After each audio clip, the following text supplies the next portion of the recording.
Guys, how's it going? Huh, okay.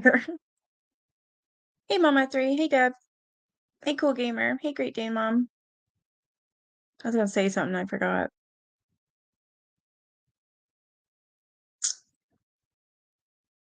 I have no idea. Oh my God, it's stuck. I have lip chap on. Ah, there it is. A little itty bitty baby kitty here. Hey, Patty. Hey, Brenda Paws.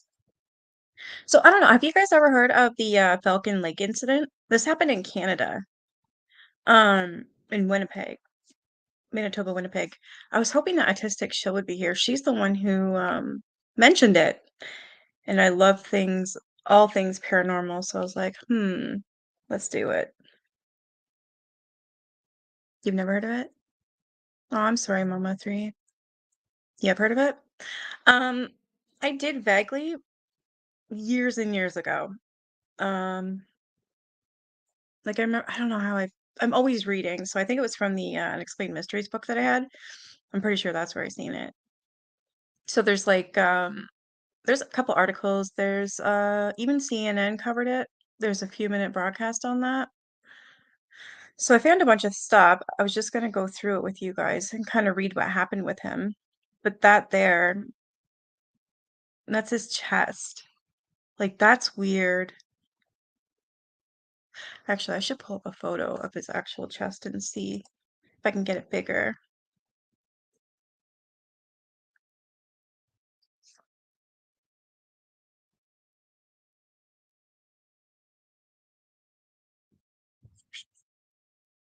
Thought I had it up, but I don't.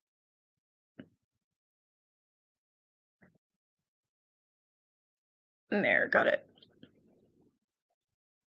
Shit.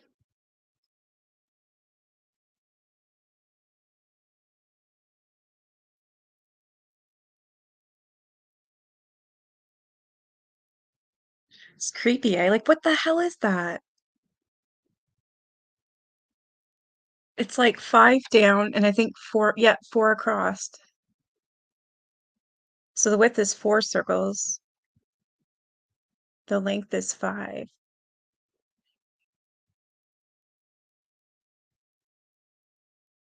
You do? Oh, I wish I did. I wasn't born in the 70s though. And anytime there is anything, I don't know, I don't even know where to get a newspaper anymore. That'd be neat to see. Or do you have them anywhere near you? Or are you like me and find stuff, think it's amazing, pack it away and then forget about it? You remember me talking about this? Like radiation burns? Yeah, me too. That would be amazing. Anyways, Grady, and if you do find it, even if it's a month from now, we'll talk about it or just message me and we can show them one here. I don't care what day it is. You moved in 2002. I actually have a like collector's boxes, like what they're called, in those old hat boxes for those really pretty hats that the girls used to wear back in the day. I have one of those and I've got so much stuff in them that's means stuff to me, but I should go through it. I'm pretty sure yeah, I know I do. I've got the clip for my son's belly button when they put that on when I get to the hospital. Yeah, I'm sure I have that. I know I have that. Ew. I don't know. And here comes the co-host. Say hi, Claire. Look at see how she taps. because she wants me to pet her. What are you doing? Oh, Patty and Deb. So she actually ate the treats I bought, brand new treats yesterday, and she ate her I just caught her eating hard food. I was like, "Oh, I was so happy." Me feel better, babe? My precious. I'm in my pajamas. I figure why not? Oh, no, I'm sorry you went through that. Yeah, I don't see, I'm very particular when it comes to my stuff as well, and I'm just like, "Yeah, if you're gonna pack stuff, you have to label it." Okay, girl, seriously. Star of the show? You just wanna show off to Walter.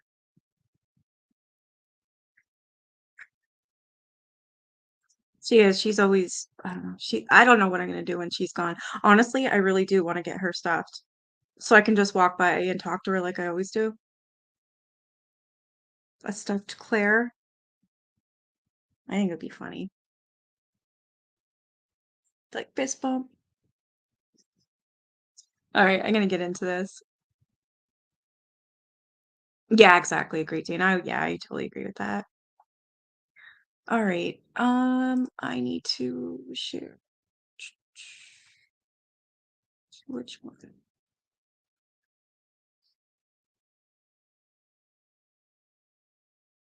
No headbutts today? Just a minute.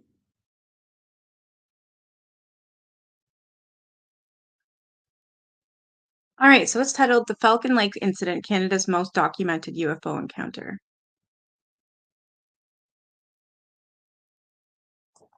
Like, I know I heard about it, but I don't know the whole story. I more know like the Betty and Barney Hill story, their encounter.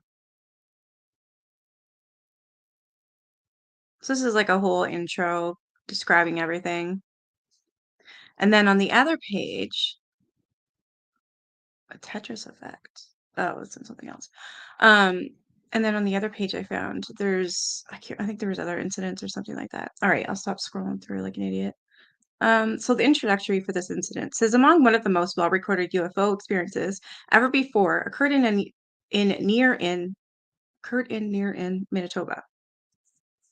A commercial auto mechanic was out prospecting for minerals when he saw several room crafts overhead.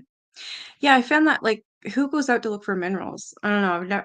I've kind of heard about that, but it's not something many people do. I would love to find crystals. I would definitely love to have that as just a hobby, but we have none around me. So he was out prospecting for minerals when he saw several room crafts overhead. What complies with would certainly leave him in the medical facility as well as an uncommon tale that had both the Canadian as well as American federal government extremely curious about what he saw. His name is Stephen or Stephane. I believe he's French. I could be wrong though, but the way his name's spelled sounds French. So enter to Michkalak. Michkalak had the lucky or unfavorable, relying on exactly how you check out, it to have actually found this experience. Michalik was oh, he's Polish. Okay, my bad. He was a Polish-born immigrant. While he utilized to be in the military corps, which left really solid ethical advice in his life, nevertheless, he was a commercial auto mechanic. That in his extra time was an amateur miner. Cool. And he had actually made a case to land in the wild neighboring. That's where he would certainly run into the UFOs. So here comes the incident. Right? I'm trying to do something here. I don't even know it.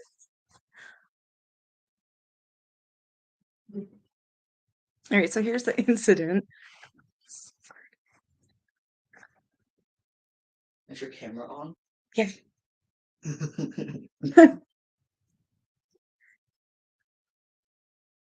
Go see him. Go get him. No, but you stay right there.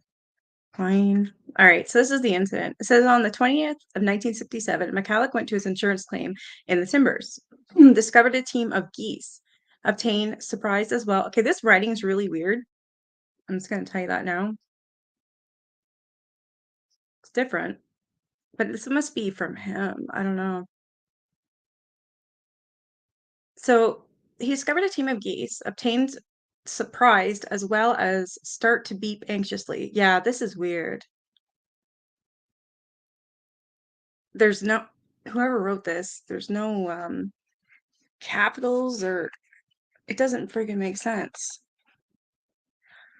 Uh Aim to the skies, which is when he saw two cigar-shaped things. Okay, can you go over there, please? Ugh, hold on.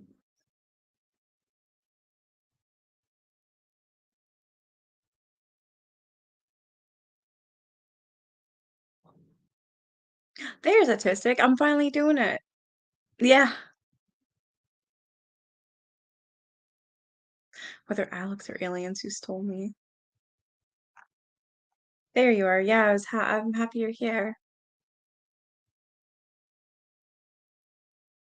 Hey, Melanie. All right, so here's the incident.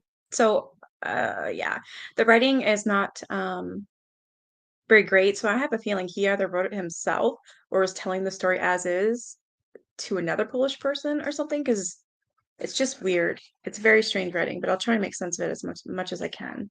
I didn't think it was going to be this bad though. All right, so he saw two cigar-shaped things flying with a red radiance about 45 meters away. One touched down on a level area of rock close by Michkalak, and also the various other remained floating overhead for a couple of minutes prior to flying away. When the UFO landed, its form modification from that of a stogie to a far more disc-shaped item. See, that's incredible to go from this to this like that. The beginning, Michkalak thought the ship to be a secret job of the United States military, so he maintained his range from it.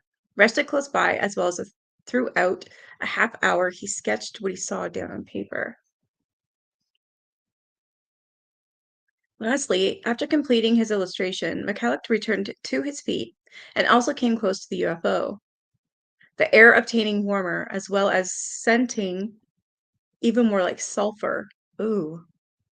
The more detailed he obtained. Just remembers listening to hissing of air and also swirling audio of electric motors originating from the UFO. As he obtained more detail, he saw an entrance to the craft.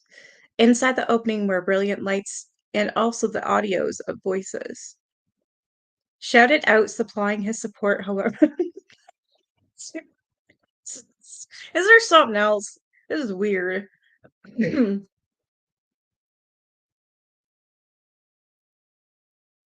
So we heard audio voices and they shouted out, it's okay, supplying support. However, the voices went quiet. After that, attempted to interact with them in Polish, Russian, and also, however, the voices never ever responded. Claimed that the ship was smooth as well as had not appears in the steel. Inside the entrance, he saw panels with several blinking lights in a range of shades, yet that he not seen any kind of living animal inside. The door after, why would there be an animal?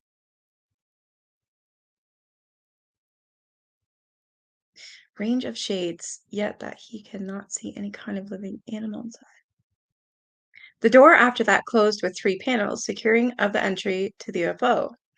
Michal connected with his headwear cover as well as touched the side of the craft. Asserts that the UFO was so warm that it thawed the fingertips of his handwear cover once they was available in call with it. This is really bad writing. Who wrote this shit? Express to nowhere, from scary to weird and everything in between. You need an editor like bad.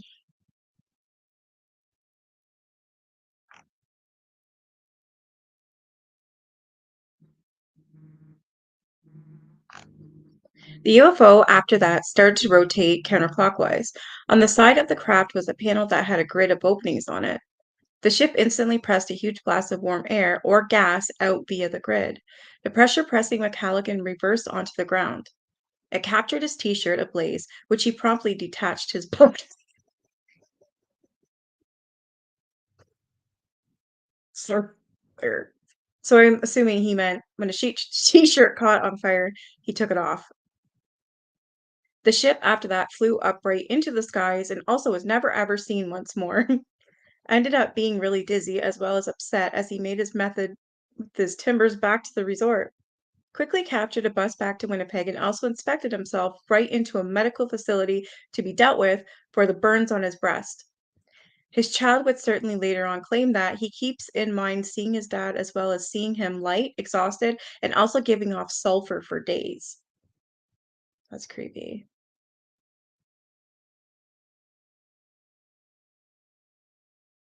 So this is the aftermath. Would certainly take a number of weeks to recuperate from this occurrence. The melt on his upper body developed into sores in the form of the grid that had actually blasted him on the side of the UFO. Likewise, experienced loosen. Oh my God. Likewise, experienced looseness of the bowels, weight loss, migraines, as well as power outages. Quickly, the media captured wind of the tale, first barging in the Winnipeg Tribune paper. Unexpected, the Michkalak family members was pestered with individuals wishing to know even more regarding what occurred. Federal government companies would certainly come knocking on the door, and also individuals would certainly camp out on their grass, wanting to obtain some responses. Once individuals complied with Michalak's kid to college as assailing him with concerns. Private investigators returned to the website, asserted this. What the fuck?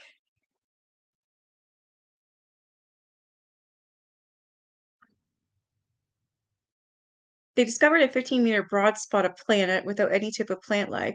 They located his charred t-shirt, handwear, and covers, as well as took samples from the dust. The t-shirt as well as the dust both returned and extremely contaminated. They additionally located steel that needed to be damaged out of the rock. It showed up that the steel had actually thawed down right into the rock and also was additionally examined as well as discovered to be contaminated. Now, the contamination, from what I learned, was radiation.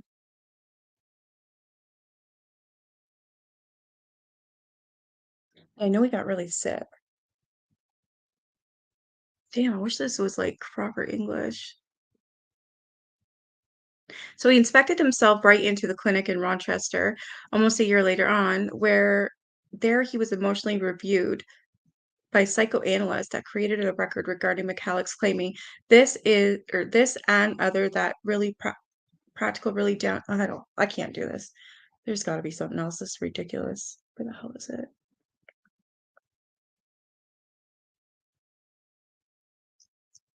All right, I'll read this one. This one's English. That was weird.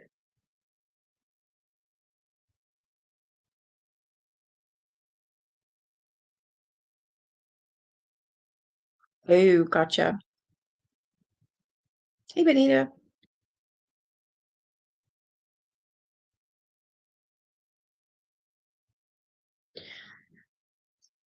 Well, that's what I mean. Like he had to have wrote this himself because it's all over the place. But he can speak. He's Polish, plus he speaks Russian and stuff. Like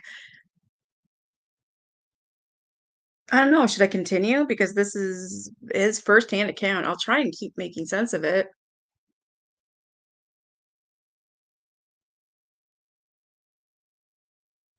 Still not allowing all the information to be released.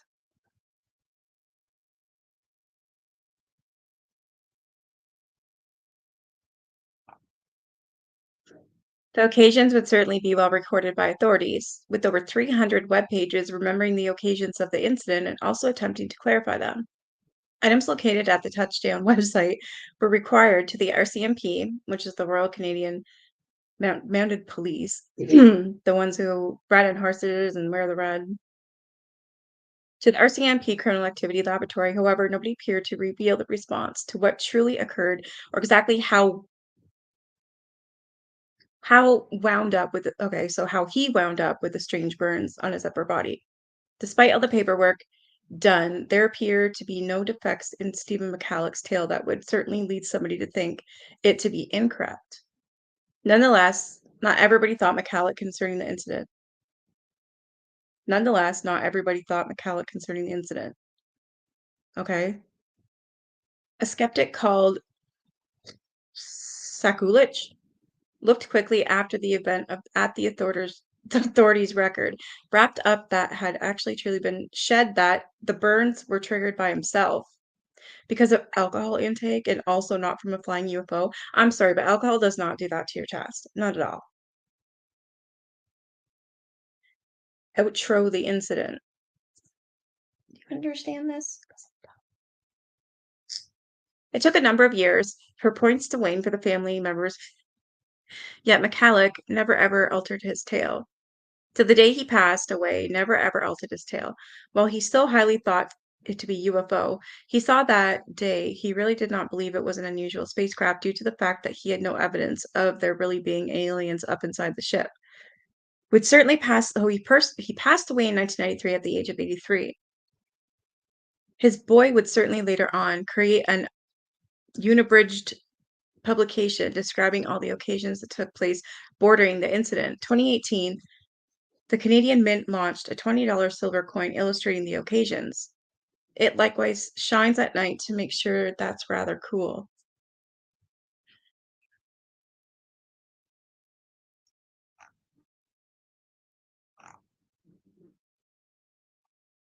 What the hell is the Tetris effect now?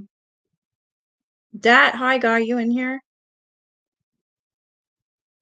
That's just a better video game. Okay. Hallucinations in individuals. No, I'm out.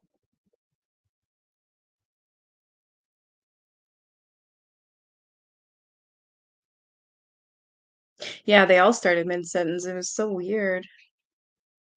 All right, I'm gonna read this one, and then we'll go watch a video. Hopefully, we can get a little bit more.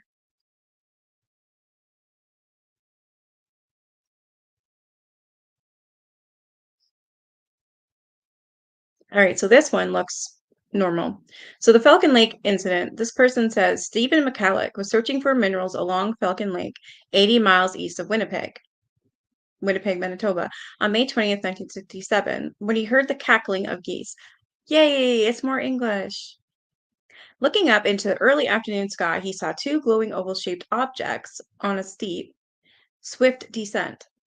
One abruptly stopped its downward flight while the other continued, landing on a flat rock, outcropping 160 feet away. Michkalak carefully approached the strange craft, which looked like a bowl with a dome on top.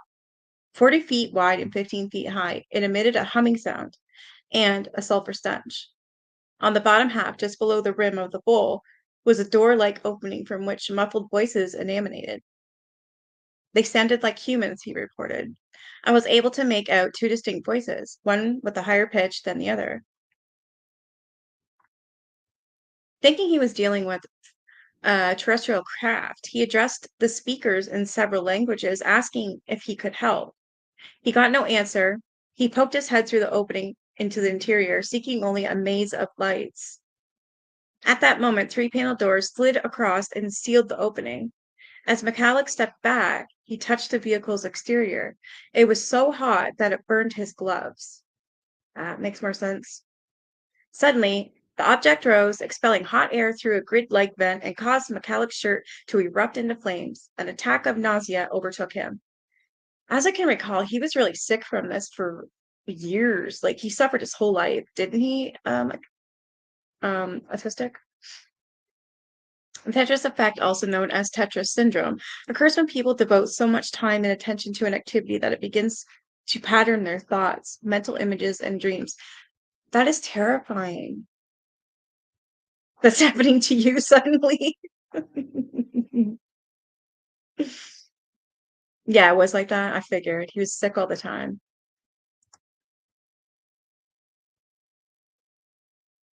When doors examine, sorry, when doctors, now I'm talking like the other guy. When doctors examined Michkalak in a Winnipeg hospital a few hours later, they noted a dramatic burn pattern all across his chest, exactly like the grid Michkalak had described on the UFO's underside. Michalak's health problems continue and brought him to Minnesota's Mayo Clinic the next year. Investigations by official and civilian bodies uncovered no evidence of a UFO hoax. As late as 1975, a member of the Canadian Parliament complained that the government had not released its findings.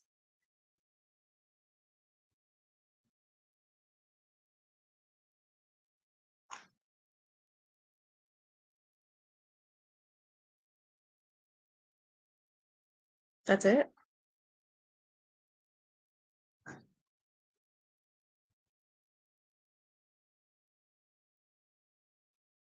It's a whole bunch of alien stuff. Cool. I'm gonna read it.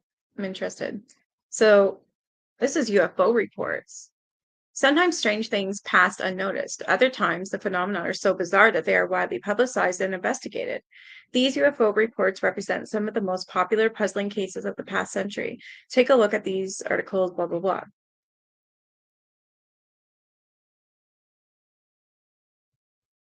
Foo Fighters were first spotted by World War II pilots. The RB-47 UFO encounter remained classified for years.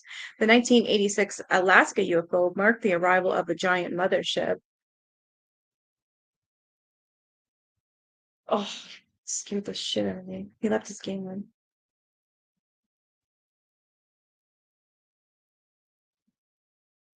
Astronomer J. Allen Hynek spent much of his life researching UFO phenomena. The UFO classification system sorts various phenomena into different categories. I thought there was like more information here.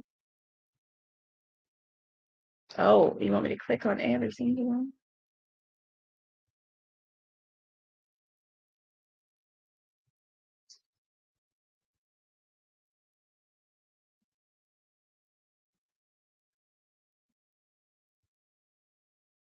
I want the reports.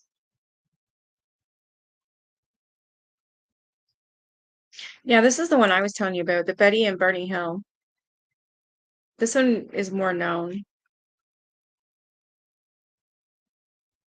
On the evening, and this one actually was on Unsolved Mysteries. That's how I learned about it. So there's Barney right there. It says Barney Hill and his wife Betty recanted under hypnosis that they were abducted by extraterrestrials on the evening of September 19th, 1961. While in the spacecraft, they each experienced separate medical examinations. I could honestly, if I was ever abducted, I really do hope that I don't remember. I'm terrified to be abducted. That scares the shit out of me.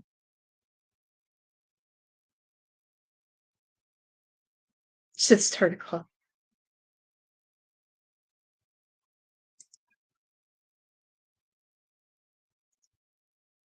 So on the evening of September 19th, 1961, while driving to Portsmouth through rural New Hampshire, Barney and Betty Hill sighted a pancake shaped UFO with a double row of windows.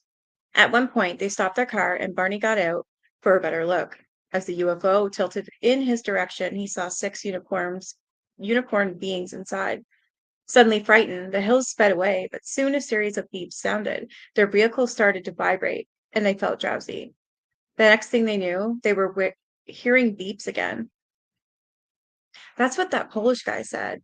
He heard beeps at the Falcon Lake incident. That's that's quite the coincidence, actually. He said he heard, I have to go back and look. He did say beeps. I know he did. I remember he said beeps.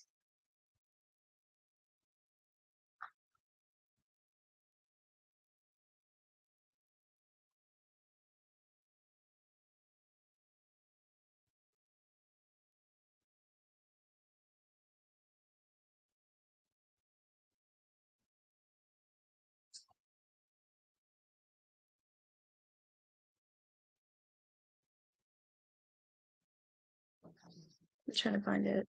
Let's make sure I'm not crazy here.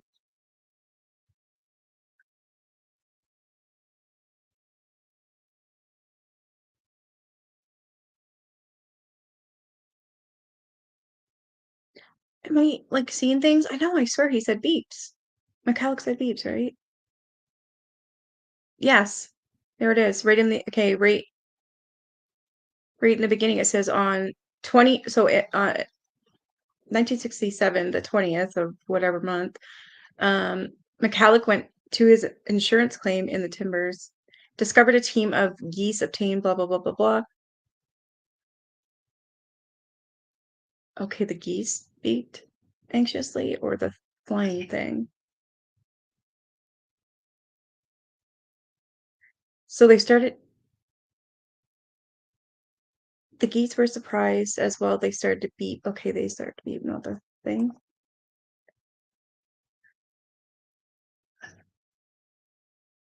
So the next thing they know, they were hearing beeps again. That's fucking weird, eh?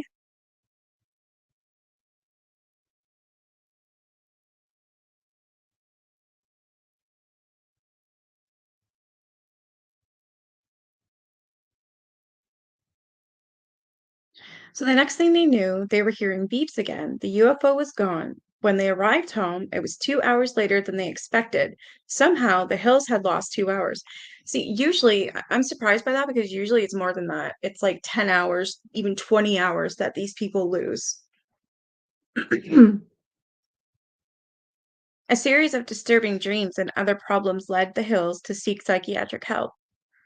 Between January and June of 1964, under hypnosis, they recounted the landing of the UFO, the emergence of its occupants, their abduction into the craft, and separately experienced medical examinations. Yeah, I couldn't handle that. In 1965, a Boston newspaper reported the story, which in 1967 became the subject of a best-selling book, John G. Fuller's The Interrupted Journey. On October 20th, 1975, NBC television broadcast a jockey drama, The UFO Incident, about the experience most everyone has heard of, the UFO abduction of the Hills.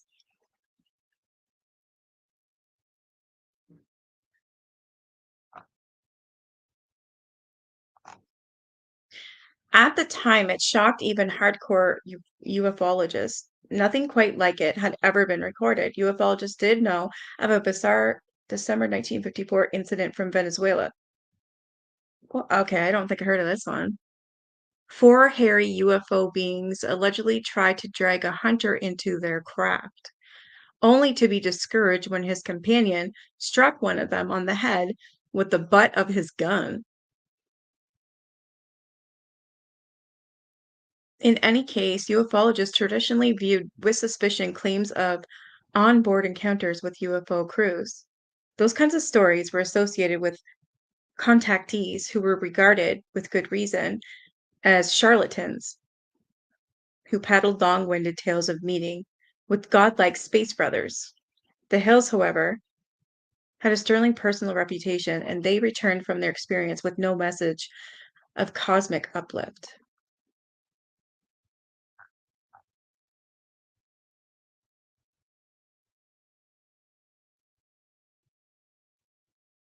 Wow.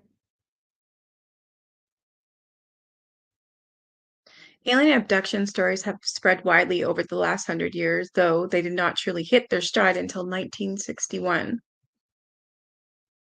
the Barney and Betty Hill abduction.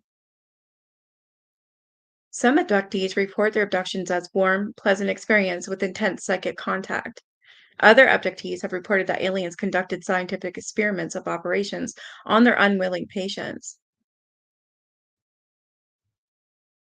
After the Hill abduction, investigators collected more and more accounts, usually, though not always, elicited through hypnosis. In most cases, witnesses told of seeing a UFO or even humanoid beings, then suffering amnesia for a period of anywhere from a few minutes to a few hours. Some witnesses claimed repeated experiences that started when they were children. I've heard of that also. It's like, yeah, it starts when you're young. Terrifying. I don't know. I'm terrified of them. Are you guys? I don't know what Teresa is.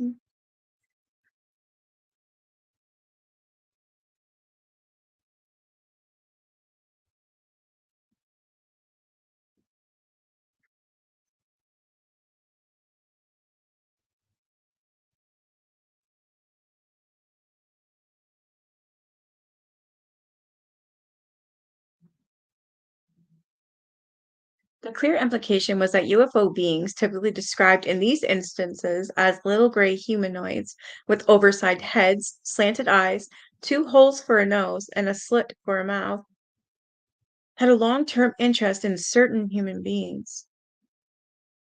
Some abductees even reported that the abductors had put small implants, usually said to be tiny balls, inserted through the nose and apparently into the brain via a long needle inside their bodies.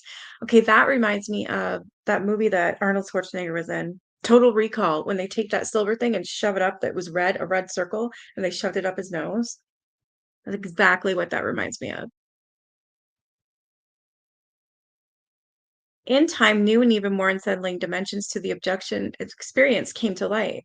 Some female abductees reported sexual experiences, followed by pregnancies that would be terminated in a follow up abduction some months later. That's crazy. During later abductions, the UFO entities would show the women strange looking children, apparently human alien hybrids, whom they would sense were their own. Not surprisingly, such reports gave rise to furious controversy. Even many ufologists rejected them, preferring, in common with UFO skeptics, to believe abductions were fantasies generated by the process of hypnosis itself. Contrary to popular understanding, hypnosis is no royal road to the truth. Hypnotic subjects are in highly suggestible state and may seek to please the hypnotist. Thus, if the hypnotist is asking leading questions, the subject will be led to provide the desired answers. Moreover, purely imaginary events can seem real under hypnosis.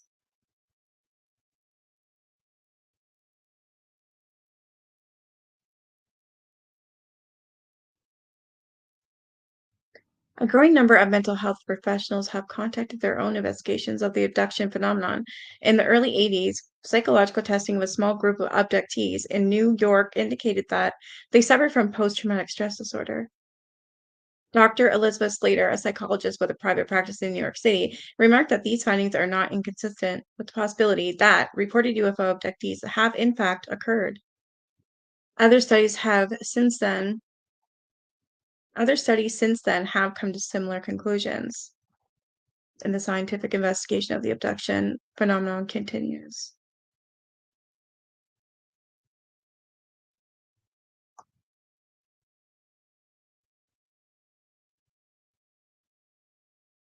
This one is supposed to be a real photograph, and this one's in Belgium between 1899 and 1990. That's scary. Oh, here's a bunch of pictures we can look at. There you are, Teresa. Do you hear her name?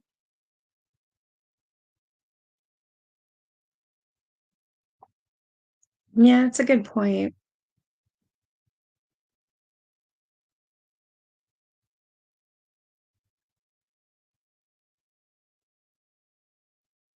So here's some UFO pictures. Yeah, but real or not, apparently.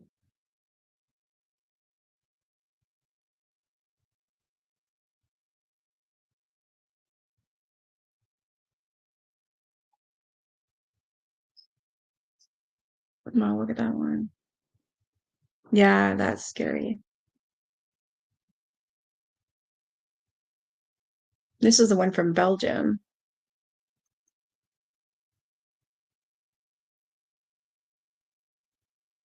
There it is.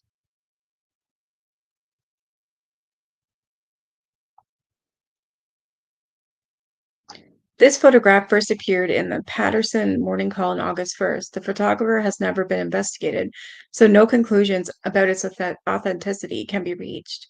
Check out a picture from a UFO sighting in Norway next. So they don't even know if that's real or not.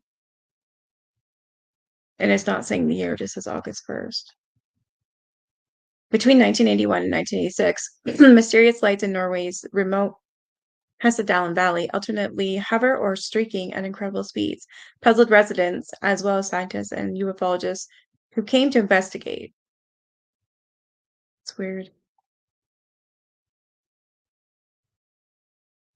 I can't even see it. I don't see no UFO.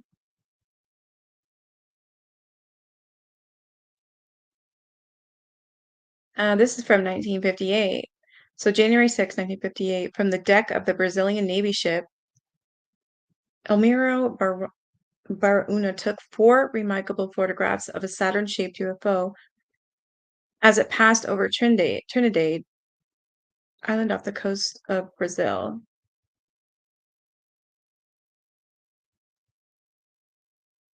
Lubbock lights. Classic example of Hynek's UFO category of nocturnal lights. Other witnesses say they saw the same V-shaped formation of lights as photographer Carl Hart Jr., who took this and four additional pictures. Area 51. Do you know they'll shoot you if you even attempt to stand on there? I'm not even kidding. Like, that's ridiculous.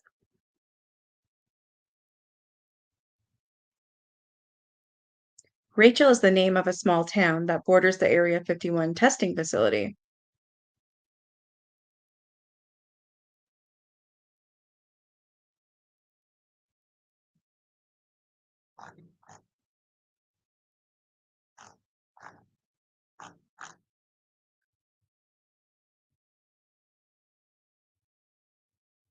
Ronald Reagan sees a UFO?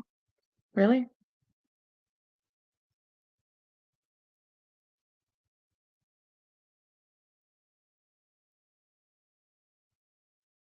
One night in 1974, from a Cessna Citation aircraft, one of America's most famous citizens saw a UFO.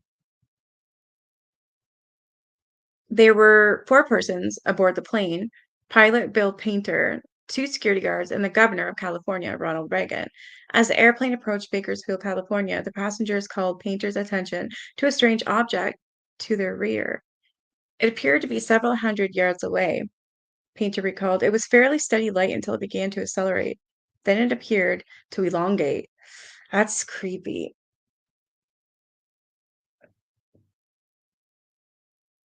Then the light took off. It went up at a 45-degree angle at a high rate of speed. Everyone on the plane was surprised.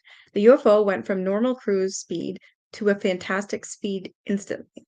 If you give an airplane power, it will accelerate, but not like a hot rod. That's what it was like. A week later, Reagan recounted the sighting to Norman C. Miller, then Washington bureau chief for the Wall Street Journal. Reagan told Miller, "We followed it for several minutes. It was a bright white light. We followed it to Bakersfield, and all of a sudden, to our utter amazement, it went straight up into the heavens."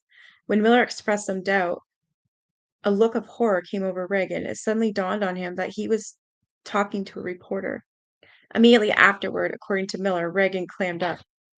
Reagan has not discussed the incident publicly since. Wow. I didn't know this. Does anybody else know that? Hey, Messy Files.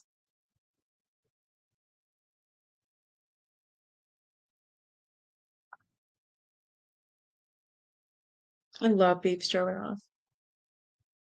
Have you guys ever heard of this? That Reagan actually seen some?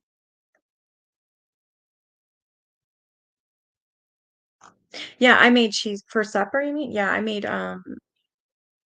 cheeseburger macaroni, hamburger helper.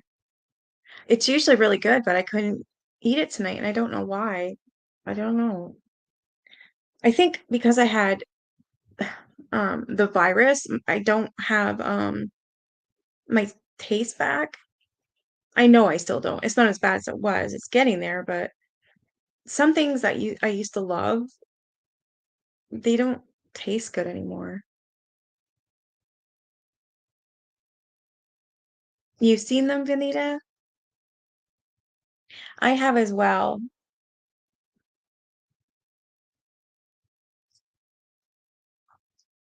Ugh, I'd love to hear your stories. I've been using these Biore nasal strips for your pores, the charcoal ones, and ever since I just used one again, and I think I might be a little bit allergic to it because I keep scratching like under, like in between the crease of my freaking nose. It was like that last night too. It's weird because there's no like, well, there wouldn't be a mosquito bite, but there was no there's nothing there. It's just itchy. It's fucking weird. And it's driving me crazy.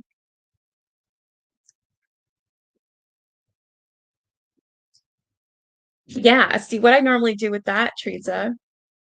It was like they were playing. Jeez. Like the one stays still and the other one goes around. Oh my God, that's the one I seen. I seen one that was shaped like a bird, like a seagull. Like, sorry, first it was a circle, a silver circle, and then it would turn into a seagull. I was like, it looked like it turned into a seagull. Because at first I thought it was seagulls, but it wasn't. You can't just turn black or silver. Hey, trio.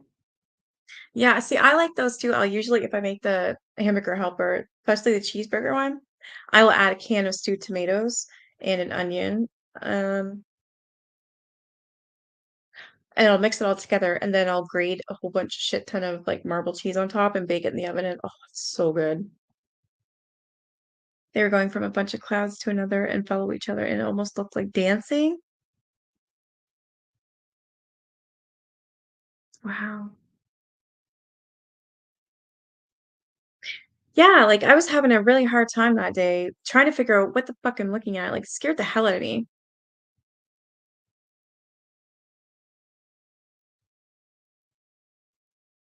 Yes, the Phoenix Lights. You want to look at that? That'd be something interesting too. Let's do that.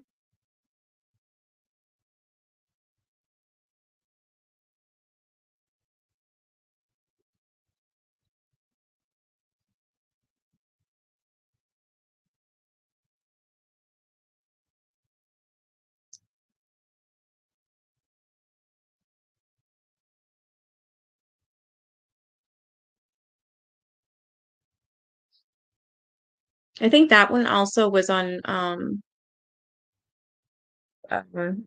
Unsolved Mysteries.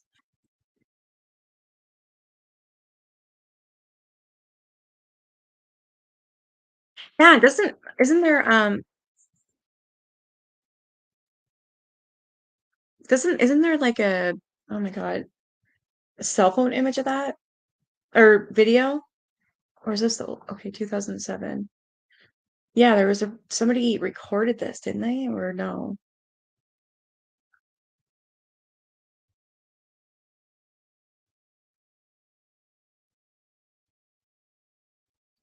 See, I bet you anything, if I would have threw in stewed tomatoes and onion and baked it in the oven with extra cheese on top, I probably would have loved it. That I could eat right now. That sounds good, but it didn't seem to taste the best earlier.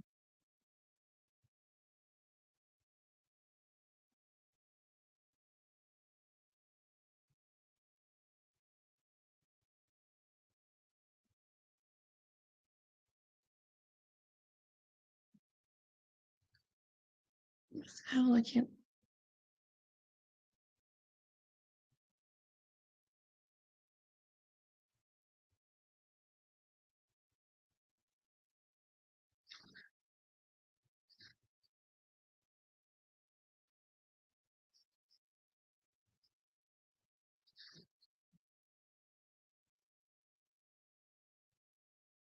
Yeah, it's too late to do that now, I know.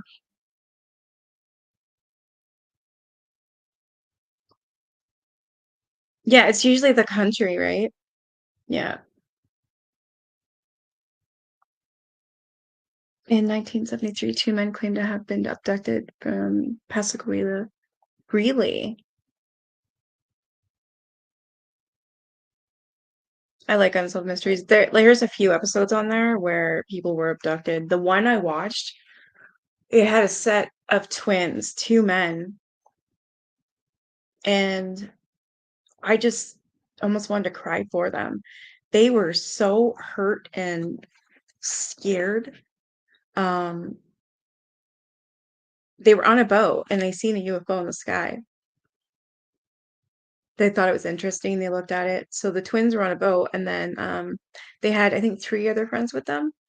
So they were fishing. They're having a guys hunting trip that day, and they saw this, and they just wanted to get a closer look. And then they realized this damn thing is a UFO, and it's going to get them. It started chasing them, so they quickly tried to row back. It took them all, and they started to remember years later. So I think it was 20 to 40 years later, they decided to discuss their story. And these guys were so scared. I mean, what they said, they're like, it's not, like, while they're under hypnosis, they're like, this isn't right. You can't do this to people. Like, I wish I could find that episode. That's the case why he did that. Yeah. I was just thinking, hold on, there is a something I wanted to show real quick. The Falcon Lake incident before we change the different one. So here, apparently from CNN, is the fake Falcon Lake mystery remains unsolved. It said, and this came out 12 years ago. The sun was perfect. The water on Falcon Lake, straddling the border between Texas and Mexico, was calm. September 30th, a Thursday. There'd be no crowds, and for Tiffany and David Hartley, no worries. Even being pulled over by the Texas State Patrol for an expired plate on their jet ski trailer didn't bother them. The couple was moving from the border of Mexico back home to Colorado. It wanted to spend one last day on the lake. It was mid-morning. David picked up his cell phone and called his mom. They were excited to go have one last big ride on their jet skis before they come back to Colorado. Are you sure that your husband got shot?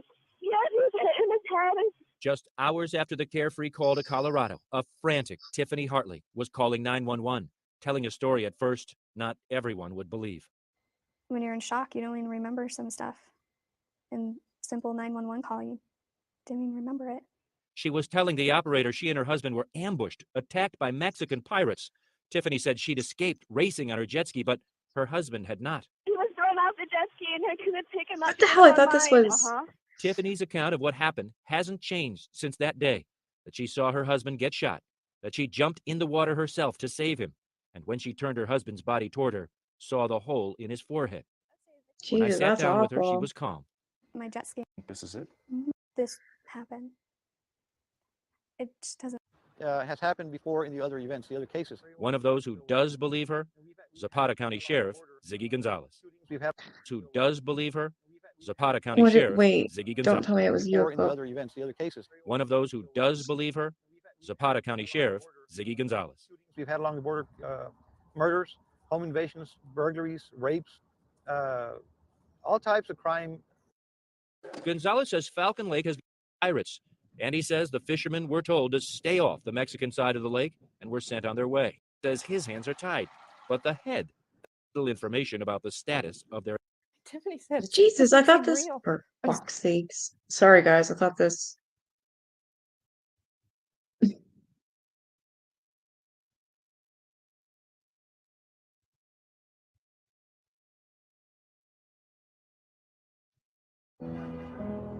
You wanted to end this for months. And now... In the 1950s and 60s, UFOs were seemingly everywhere. Unfortunately for Stehan Michkalak, everywhere includes Canada. Was this near-fatal encounter just a drunken hoax in order to protect some valuable land?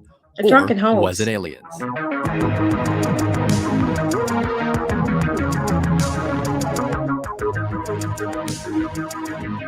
Yeah, it would be.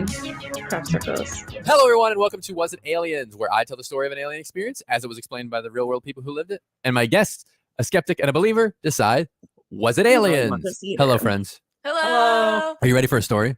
So ready. Without further ado, let's get into the Falcon Lake incident. Are you saying falcon like the bird? Falcon. Ah! Oh, I was going to make the sound effect. Now I'm annoyed. I was ready to like, ah! Oh, That wasn't that. On May 20th, 1967, 51-year-old Polish-born mechanic Stehan Michkalak was looking for quartz and silver as part of a geological hobby around Falcon Lake, a little over 90 miles east of Winnipeg in Manitoba. Oh, I love Winnipeg, Manitoba, Canada. That's where Chris Jericho of WWE fame is from. Chris Jericho, I think he preferred The Rock. That's funny. Dwayne The Rock Johnson. You're welcome. What can I say? While searching, he became alarmed by a group of honking geese and looked up to see two unidentified flying objects. According to Michkalak, the two aircraft were identical and cigar-shaped. While one aircraft continued to hover, one landed on a nearby rock, seeming to become more disc-shaped as it landed. How small are these UFOs if they're landing on a rock? Rocks can come in all shapes and sizes. And the most famous one is 6'5". Oh, that's funny. That's funny.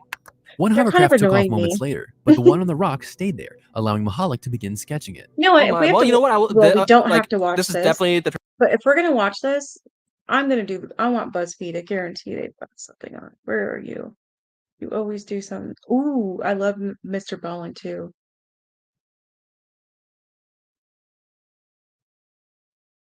BuzzFeed didn't do anything? No way. Oh, it's right in front of my face.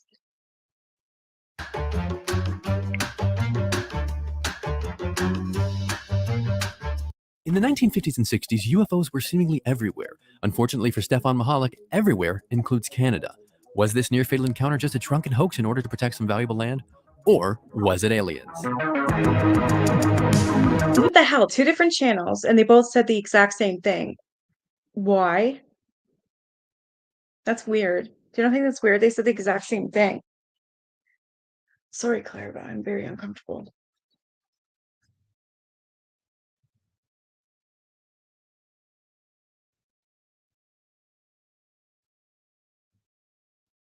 It was Bigfoot. Oh, I thought the funny guys would be in here. How am I on the same thing? The fuck?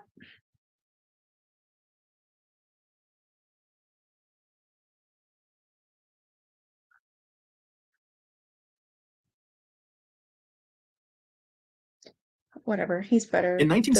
1967, a man was digging for gold in a forest in Canada when Minerals. behind him he heard this sudden commotion. It sounded like geese getting really startled and flying off in different directions. And so he put down his pickaxe, he stood up, he turned around, and what he claimed happened And you guys like Mr. Ballin? I love his stuff too. He's a really good storyteller. next is referred to as the Falcon Lake incident, and it's considered to be one of the most credible paranormal stories of all time. But before we get into that story, if you're a fan of the strange, dark, and mysterious delivered in story format, Shit. and we upload once a week. Look at his injury, grabs the bottom of his shirt, and he lifts it up, and the doctors are stunned at what they see on his stomach. There was a very strange burn pattern that none of them had seen before. And so the doctors, they move in to get a better look at his injury. And as they're staring at it, they ask Stehan to explain how he got this burn. Now, what the doctors didn't realize is that Stehan was very conflicted. He knew if he told the truth about how he got this burn, then he would open himself and his family up to ridicule and skepticism. But as he's laying there and the doctors are waiting for his answer, he finally decides that the right thing to do here is just tell the truth. And so he takes a deep breath and then tells the Sorry, his mouth's not lining up. You love Mr. Ballin? Yeah, it's like they were sharing the same video. doctors what happened to him. And by the time he was finished telling this story of what happened to his stomach, the doctors had stopped looking at his injury and instead were just standing in the middle of the room staring at Stehan with eyes wide and their mouths open. They were all literally speechless. Within 24 hours, Stehan's story had made news all over the world, and his story had attracted the attention of numerous US and Canadian secretive government agencies who were keen to interview Stehan one-on-one to really find out what he knew. In short, what Stehan claimed happened to him, dubbed the Falcon Lake incident, was a very big deal. However, the farther this story went and the more people that heard it, the more people started to question the validity of this story. It just seemed too unbelievable that maybe Stehan is just lying or this is a hoax. And so before I tell you Stehan's actual account of what happened Damn, at this is Falcon annoying Lake, me. How his mouth doesn't add up. I don't like it. little context about who Stehan was prior to the incident. Because ultimately, Stehan's credibility in your eyes will determine if you really believe what happened to him. Stehan was born in the early 20th century in Poland, and when World War II broke out, he was captured by the Nazis and put into one of their concentration camps. Yeah, It was see, called the he Gross goes way back. Mr. Ballin always goes way back, and he gets like all the information. That's why I like him. Hell of a lot better than I can ever do. Rosen camp, and it was located in Poland. During his time at that camp, Stehan would bear witness to the Nazis perpetrating some of the worst atrocities ever committed against humanity. In total, approximately 125,000 people were held prisoner at the Gross Rosen camp, including Stehan. And of those 125,000, 40,000 of them would be killed, primarily on site at the camp, or on a Nazi-led death march. After the camp was finally liberated in early 1945, Stehan worked as a translator for the US Army, helping them continue to liberate other concentration camps across Europe. But by 1946, That's awesome. Stehan was ready to leave Europe, cement factory, and his wife as to Sorry, I'm trying to get to the part. I don't want to watch all of his stuff because I want other basically people hike to around watch the it. forest and up over the mountains, stopping to hack into the earth with his pickaxe in hope of discovering treasures underneath the surface. Now, Stehan almost never found any treasures on any of his prospecting journeys, But he wasn't really in prospecting for the riches. Stehan just loved being outdoors and being in nature. It was very calming and peaceful for him. And considering how traumatic his earlier life had been, being in the concentration camp during World War II, finding moments of peace in his life was very important to him. And so in May of 1967, Stehan decided to go out on another one of his prospecting trips, this time to an area called Falcon Lake. Falcon Lake is a fairly large lake located about 100 miles to the east of Winnipeg. And surrounding this lake was a big forest that Stehan had heard contained silver deposits tucked away in the hillsides. And so on Friday, May 19th, Stehan was ready to go on this trip. And so he packed up all of his prospecting equipment. He said goodbye to— And this is in 1967. It's right for you with his words? Oh, okay.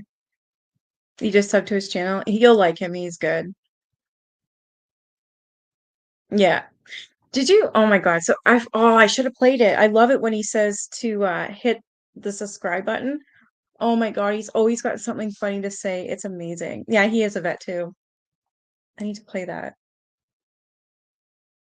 And so they quickly ushered the pair down, takes a deep breath, and then he tells the nurses, a 50-year-old man named Stehan Michkalak staggered into the Misericordia Hospital in Winnipeg, Canada, carrying him into the hospital. What's going on? What's wrong with him? He tells the nurses that the nurses knew clearly, who was already lying on his, are stunned at what they see, move in to get a better burn. Now, what the doctors didn't realize is that Stehan was very convinced of the most credible paranormal stories of all time. But before we get into that story, if you're a fan of the strange, dark, and mysterious delivered in story format, then you've come to the right place, because that's all we do, and we upload once a week. So if that's of interest to you, please ask the like button if you can borrow their favorite DVD, but instead of watching it, use it as a frisbee with your dog, and then return it. Also, please subscribe to our channel and turn on all notifications so you don't miss any of our He's weekly always got uploads. something to Okay, freaking let's get into say. today's story. Across the lake towards him, kind of roughly over where the geese were. Yes, I love them. Yesterday, my pet frog, Seagull Lung, and I went to the frog park. And as I watched old Lungy gallop over to his other frog friends to join their game of Hi-Li, I noticed something very distressing. Poor old Seagull Lung was the only frog not in a Halloween costume. And so immediately my parental instincts kicked in, and I sprinted over and ripped old Lungy off the Hi-Li field. Okay, and then before long, we were speeding home at over 100 miles per hour, where we crashed into the front of the house. And then after climbing out of the twisted steel and wreckage, me and old Lungy hobbled over to our steam-powered laptop, and after getting that bad boy fired up, I was on the internet looking for the best Wolverine costume for frogs money could buy. But as I was browsing, I got hit by a pua, Oh as my Stehan God, is Pete watching Spots. this happen, I he love wasn't it. fearful. He assumed those have to be military aircraft. As it was, this part of Canada, Falcon Lake, is very remote. There's not many people around. And so logically, it made sense that perhaps there's a military that's doing training exercises in this area. And so feeling much more intrigued than fearful, Stehan just continued to watch as these red aircraft got closer and closer to his side of the lake. And then when these two craft were about 200 feet away from where Stehan was standing, they came to a stop, and they were just hovering in the air. And then one of the craft suddenly turned orange and began going up into the clouds. And then it— Do you think maybe that whole when he was driving in the car and he was talking about the frog beat his buddy and he couldn't find his Halloween costume for Wolverine? Do you think maybe it was a freaking ad? It has to be an ad or something, or he had. I know he gets sponsors, so it had to have been, because he's doing a Wolverine costume for frogs, right? You want that Lamborghini too? Hey, Subs, how are you?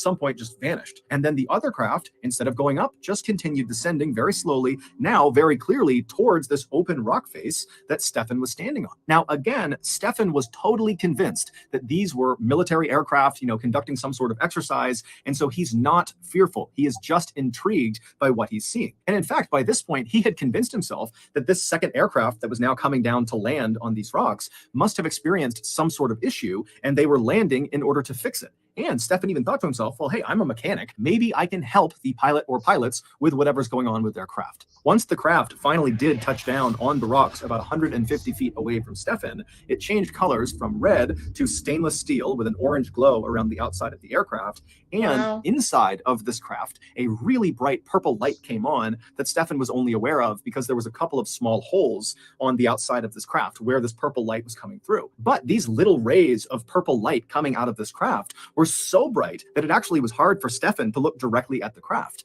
And so his welding goggles were still on his forehead. So he pulled them down, put them over his eyes, and his welding goggles had a kind of tint to them. So it was like he was looking through Oh, that's sunglasses. really And him. with those on, he was able He's to wearing his continue looking at the welding craft. goggles. And so through his goggles, Stefan is still just standing in the same spot where he first saw these craft. And he's watching this craft that's now landed 150 feet away from him. And he's fully expecting any minute for the pilot or pilots to come out of the craft and explain what's going on. But at first, nothing happens. And so Stefan is just standing there waiting for something to happen when he realizes he has his sketchbook in his pocket. Stefan liked to bring his sketchbook along on his prospecting trips because he liked to sketch things. And so he figured while he waited for the pilot or pilots to emerge, he would sketch the craft. And so for the next couple of minutes, that's what he did.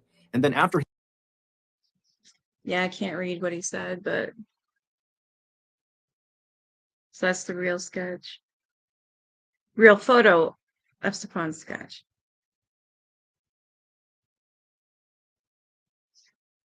he was done sketching it, he put his sketchbook away, and then really nothing happened for about another 30 minutes. He just stood there and the craft remained motionless. But after about 30 minutes... Wouldn't you think that would be weird, though, if you're thinking it's a military craft? I mean, wouldn't they come out and say something to you? Or standing there for 30 minutes drawing this craft? Nah, there's something up there. I mean, I would go over here and be like, what the hell's this?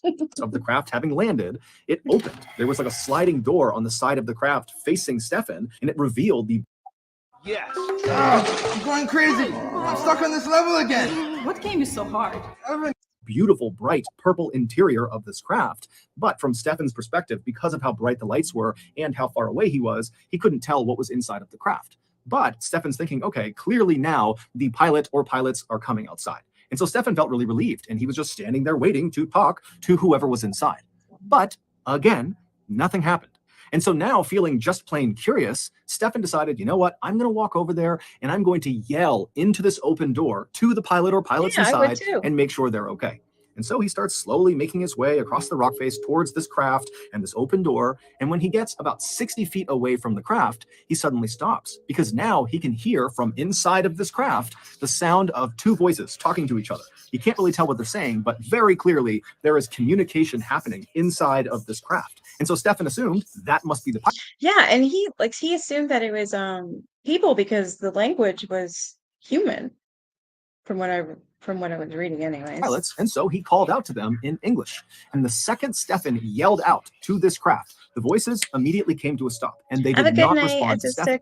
And so Stefan is calling out to them in English, you know, hey, are you okay? What are you doing in there? And when English didn't work, Stefan called out in Russian. He called out in German, Italian, French, Ukrainian. And when all of those didn't work, he went back to English and just continued kind of calling out, trying to get them to please come out and talk to him. But he got no response, and no one came out of the craft. And so at this point, Stefan thought, okay, I'm totally committed, so I need to keep going and make sure the pilot or pilots are okay.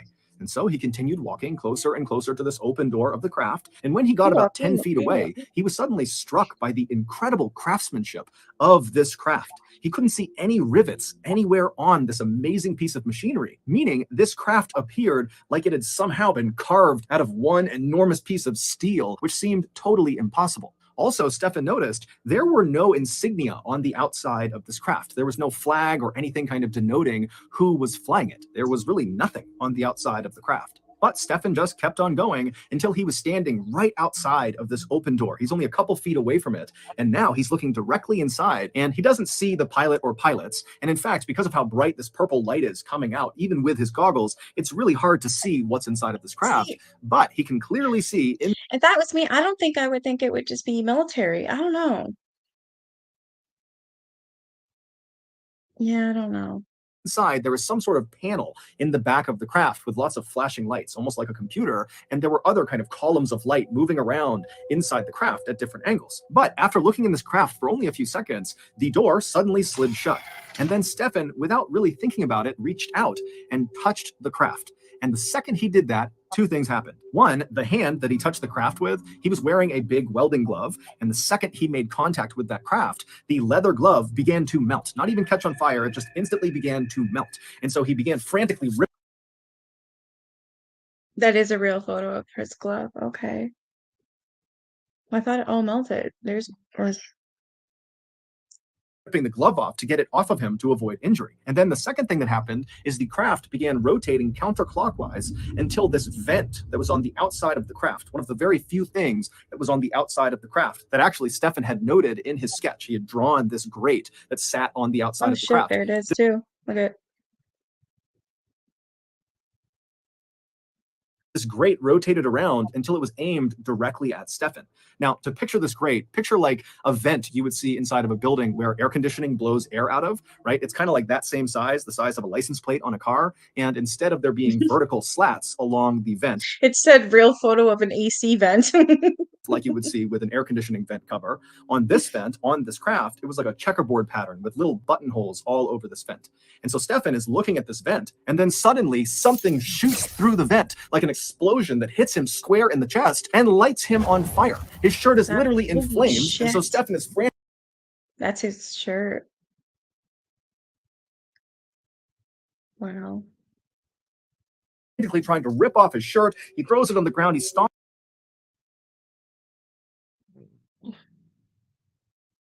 RCMP Laboratories. Can't read what that says.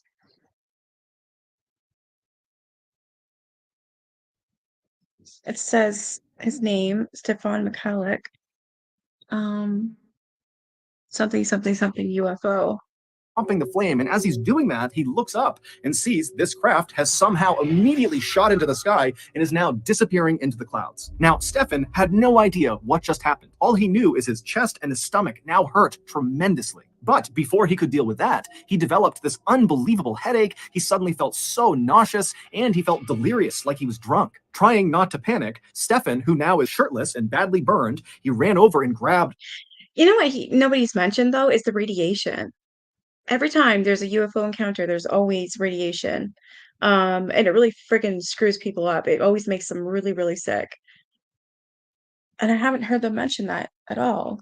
Some of his things, and then he began heading back into the woods to make his way back towards the motel. It would take him several hours of stumbling through the forest, stopping periodically to vomit, but he would eventually reach the highway. He would cross over and he would make his way. That's exactly what radiation poisoning is. It's just weird that no one's mentioned it. Into the motel right around 4 p.m. And when he got there, he made his way into the cafe and he asked the staff if they knew where the nearest doctor was. These staff members would later tell investigators that when Stefan came tumbling into the cafe without his shirt on, looking totally horrible, they assumed he was drunk.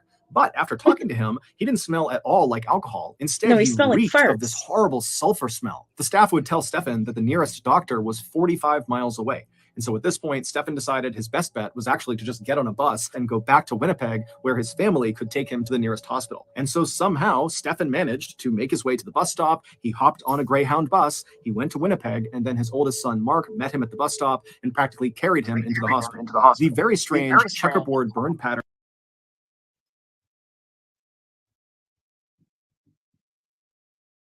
That is so weird. Like, you know that thing that you can test for radiation? I don't know, it's really bugging me that they're not mentioning it. That part I don't understand. Found on Stefan's abdomen, where he claims this craft turned its vent, then fired on him, were determined not to be thermal burns, meaning he didn't get them from something hot touching his skin, like everyone initially suspected. Instead, they were determined to be chemical burns, but literally no one, doctors, scientists, government agencies, no one could figure out what chemical actually burned his skin. In fact, radiation. Maybe they didn't know what it was then. Well, no, it was the 60s.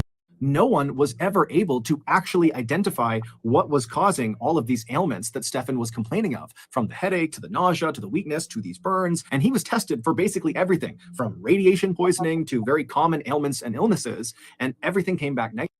Now he mentions it. So he was tested for radiation and it was negative? That's strange. Experts would go out to Falcon Lake, to the area that Stefan described, seeing this craft, and sure enough, they would find an open rock face, and right around the area that Stefan described was this circular burn pattern, as if something had been perched right there that shot some sort of exhaust into the ground, and the area around this landing site was determined to be highly radioactive, although it is assumed that the reason that area is radioactive is because there is a vein of radium that runs underneath the rocks near the area. However, what no one could explain away were the three identical identical pieces of what looked like metal, which actually turned out to be a very rare type of silver that were. So that's one of the 3 pieces of rare silver. Yeah, so this is why I like watching him. You actually get all the facts, and he answers every question I usually have. Weird. Were located near this burn circle. Now, even though the Falcon Lake area was known apparently for having silver deposits up in the hillsides, this silver, these 3 pieces of silver, were not from the hillsides of Falcon Lake. This silver was heavily manufactured. Someone, something, some machine had manipulated the metal to bend and be cut in a very particular. That's it, the silver. Yeah, like what the hell is that? And he's saying that it was man-made. See, nobody else mentioned this. So it was man-made or alien-made. Way. And all 3 of these pieces of very rare silver were highly radioactive. They would also find traces of this very rare type of silver that seemed to have seeped into some of the loose rocks that were inside of that burned out circle, almost like the silver had melted into the rock. But despite these pieces of evidence that do seem to suggest that Stefan really did see some craft land on these rocks, and despite the fact that the US government and the Canadian government both thoroughly investigated this case and they were not able to debunk it. Neither the D&D nor the RCMP investigation teams were able to provide evidence which could dispute Mr. Michkalak's story. Although the investigation has been completed, a satisfactory explanation or conclusion is still lacking. So that's 2 investigation teams. So they couldn't prove that it wasn't true, but they can't prove what it is. They basically said, well, something happened, but we don't know what. Mhm. Despite all of that, Stefan and his family's lives were forever upended after this incident. Stefan was ridiculed and accused of lying and of being crazy, and his kids were unfortunately bullied at school. Shortly before Stefan died in 1999 at the age of 83, he was asked if he regretted coming forward with this story. And he would say, yes, I wish I never told anyone. But he would also say, at the time, he really felt like he had a duty to tell the world about what happened. Stefan never changed his story, and he never came out and said, I think this craft came from another world, another planet, another universe. He just said, look, I think. The one article stated that Michkalak ended up dying in 93, and Ballin's saying 99. That's weird. That doesn't add up. I'll agree with Mr. Ballin. He's always factual. It was an experimental aircraft.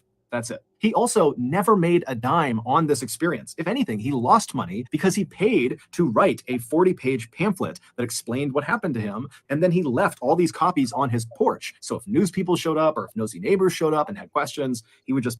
That was the cover of his pamphlet.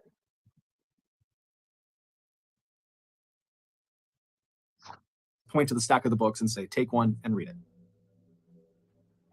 So that's going to do it. If you got something out of today's episode and you haven't. They know they aren't releasing the results. Yeah.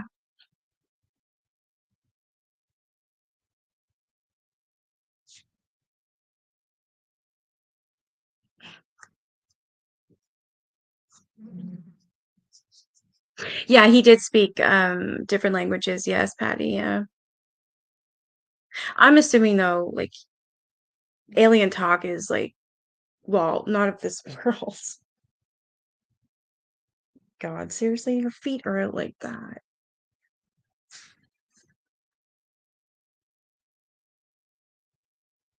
Jesus, must be nice.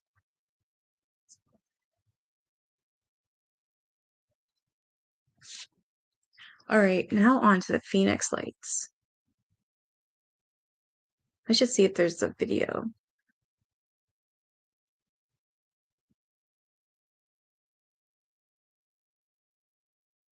It's not how you spell it, is it? Yeah.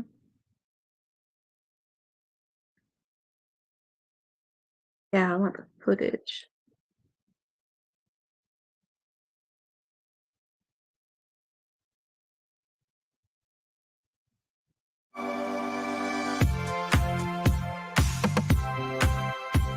Oh yeah, now you got the burger on, asshole. And we're so thrilled that Hark and Shay will will be Apparently, I've already seen this. Unexplained mysteries of our time, at least here in Arizona today, marking 21 years since the Phoenix Lights first appeared in the sky. To this day, nobody really knows what they were or where they came from. It's been that long, huh? This weekend, you can relive the phenomenon with a documentary airing right here in the Valley. Lena is over at the Harkins Shea 14 at Scottsdale Road, and Shay with your preview of a mystery people are still curious about. The truth is out there, you guys. Do you guys remember this? Do you remember the flood of phone calls coming into the newsroom? What is that? There's something in the sky. And everyone's saying, maybe it's Luke Air Force Base. Maybe it's Sky Harbor. Maybe it's something else. So this is where we can get. Isn't this the one where the government and military and all that tried to say that they were weather balloons or some shit like that? You've never heard the Phoenix Lights? No? What's the harm in just admitting other life? That's what I don't understand, Ace. I don't get it. I don't know why they do that. At least some of the answers this weekend. So here at Harkins Shea, I'm here with Dr. Kitai. And tell me about what people can expect when they come here. I imagine a lot of people are saying, are you thinking what I'm thinking? Actually, I stayed anonymous for 7 years as a medical doctor before I came forward, and we're so excited because now we have the data. This is 21 years of studying the data, and it still cannot be explained or denied. And we're so thrilled that Harkins Shea will be hosting an event. Like, that is humongous. I mean, of its kind, where we show the unless there's two. Award-winning documentary on the big silver screen. We have speakers Like, this is Navajo huge Rangers unless there's who are two. law enforcement studying these things, as well as a Zuni elder who talks about the Native American connection. That's really profound and amazing. Travis Walton, if you remember the movie. Well, yeah, Fire in the Sky. That's You guys another remember one that here. story, the Travis Walton story? Like, all his friends were going to be charged with murder, and then all of a sudden he just appeared back in the world. That's an amazing story. I watched the movie. In Arizona It as was well. pretty good. Absolutely. And Councilwoman Frances Barwood, who was the only elected official who came forward to ask for a reenactment, which happened 3 years after the mass sighting. 3 Air National Guards tried to reenact the Phoenix Lights and failed. And also we have this one wonderful doctor who also, an MD, who also stayed anonymous for 21 years. Yeah, the first time that we're going to hear from him about his experience. Absolutely. He was with his family coming up from Tucson to Phoenix, and it was right over their car for some time. And the amazing thing, too, is that the DOD just came forward in December, a New York Times article, divulged that Harry Reid actually requested a study. They are studying it now at the Pentagon, and it was funded $22 million. And just like myself, I mean, they don't know what these things were, but they know that they are, and they're far advanced from what we have. So I know you've done a lot of talking about this, and you've met a lot of people who saw it. And what is the consensus among people who actually looked and saw it? What do most people say? Actually, there has not been one report, and this is important, of harm, threat, or abduction associated with the Phoenix Lights phenomenon. They were absolutely anomalous. Even our past former governor, Symington, who mocked the sighting in '97, came forward after the 10th anniversary to reveal bravely that he actually saw one of these mile-wide craft and larger, and that it was otherworldly. And he's a pilot, an award-winning Air Force officer, and many, many people saw this. It was massive, and the technology was... I think, though, too, just because you see a UFO does not necessarily mean that you're going to be abducted. I mean, that does happen. She's kind of making it seem like, I don't know, almost like it's an excuse or something. Far advanced. It was huge. If you were here, you remember it. And you remember the next day, everyone was talking about that. Did you see that? Did you see that last night? Well, if you didn't see it or you want to see it again, then this weekend is the place for you at Harkins Shea. Sunday, 1 to 5 is when this event and the documentary is happening. And of course, that Q&A. And it'll only cost you $8. And then, of course, there are discounts for senior citizens and the kiddos. So family-friendly event. You get to ask questions of people who were there and kind of see if you're right, whatever you're thinking it was. Guys, back to you. It's $1 million.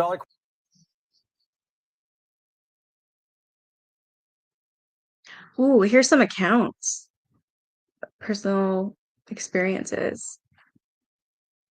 My wife and I lived in, I think, in Tampa, or no, down on the Phoenix Valley in '97, and we witnessed the Phoenix Lights with all our neighbors. I'm an engineer. My neighbors were engineers and pilots. We initially saw the lights in the sky north of downtown. We watched for nearly 20 minutes until the lights drifted out of sight to the south. We knew, without a doubt, we were witnessing something that was not available technology or a natural phenomenon. We called the police, Luke Field, the airport, nothing, no follow-up. It's nice to see the government finally waking up and publicly admitting something is going on. Wow. This person says, I saw this in southern Colorado the same year as the Phoenix Lights. When this happened to me, I was literally philosophy student that was involved in the skeptic community. I helped book all the major names in the scene at my university. The skeptics will know why I'm saying this. Anyway, it was the middle of the night and my boyfriend and I were driving on the highway outside of Levada, Colorado. I was extremely upset because I have a shitty family. I don't know why that made me laugh, but it did, and decided to pull over and let out a big scream. There was a field, and I ran in it. My boyfriend followed behind and let out all of my frustration. Then I saw it. I immediately stopped running, yelling, and asked my boyfriend if he saw it too. It was huge. I have no other words for it. It was huge. It was a huge spaceship. It was just sort of hovering above us. It made no sounds. It had lights all around it. It arrived suddenly. I did not see it when I got out of the car, and there's no way I could have missed it. It stayed for a few minutes while boyfriend and I just stared. Then as fast as it was there, it was gone. No sounds, no wind, no nothing. I DM'd the boyfriend, which is now my ex, and asked him if he remembered. He said he thinks about that shit all the time.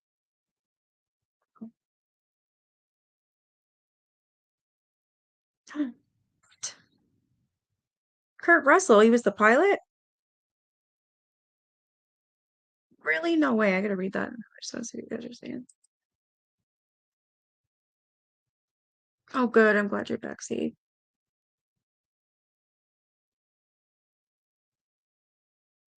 Yeah, they do underestimate us for sure.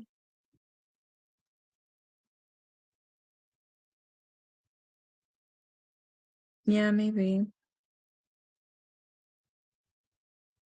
So something else that's crazy. Kurt Russell was actually the anonymous pilot that had reported this initially. I did not know that. I'm gonna have to look that up. Actually, yeah, it says down here too. Fun fact, dozens of people reported seeing the lights, including one general aviation pilot. That one pilot, Kurt Russell. Yeah, so it is true. I would imagine. He was flying his son from LA into Phoenix to see his girlfriend. Saw them, reported them, and he said his son had no memory of seeing them whatsoever at all after that. Until he came home one day and Goldie Hawn was watching a documentary about them. He got this niggling feeling, and it was only when he looked up his flight log he suddenly remembered. He hadn't even mentioned it specifically in this flight log, which he also found strange. To this day, he doesn't understand why he and his son completely forgot about seeing them. Wonder if they were abducted.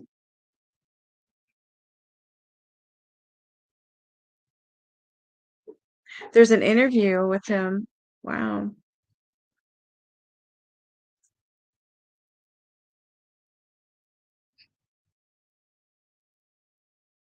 Yeah, I'm reading scary things because I'm stupid and apparently don't want to go to bed tonight.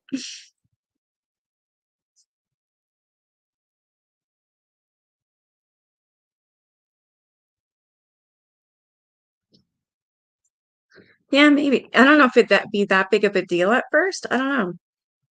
Like, I'm sure people will be like, finally, they're admitting it. People would be scared. Me being one of them, but I'm not going to run for the hills or anything. Oh, good, Benita. Unless it like turned into War of the World or some shit, then yeah, I'd freak out.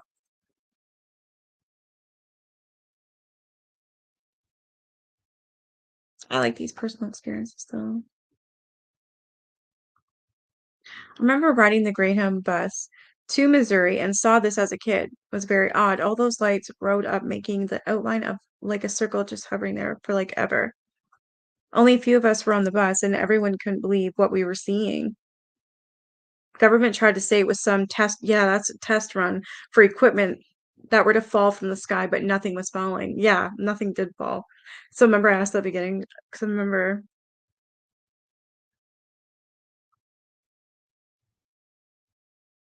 this the alien abduction. Wow.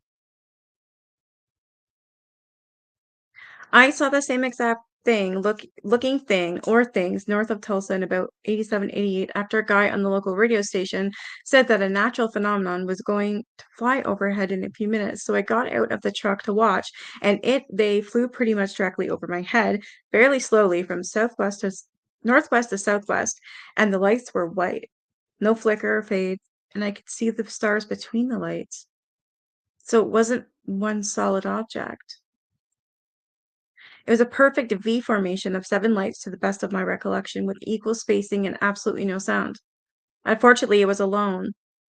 But being that it was broadcast in the local radio station, I wonder how many people saw it and blew it off as natural phenomenon and forgot about it. When I first saw the Phoenix Lights, I knew exactly it was exactly the same thing I had seen. Wow. Another account in Texas, Tulsa. Wow. I could be on here like all night. Yeah, Independence Day. Will Smith dragging that jerk behind him. The alien.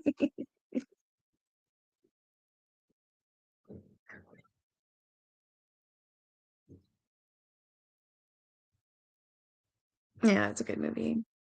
I know, look at her. Look at her head in the pillow. That's hilarious. Can you breathe?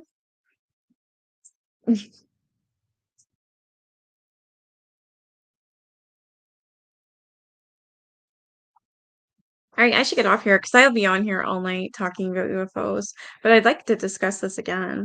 I love reading these accounts, these personal accounts. They're interesting.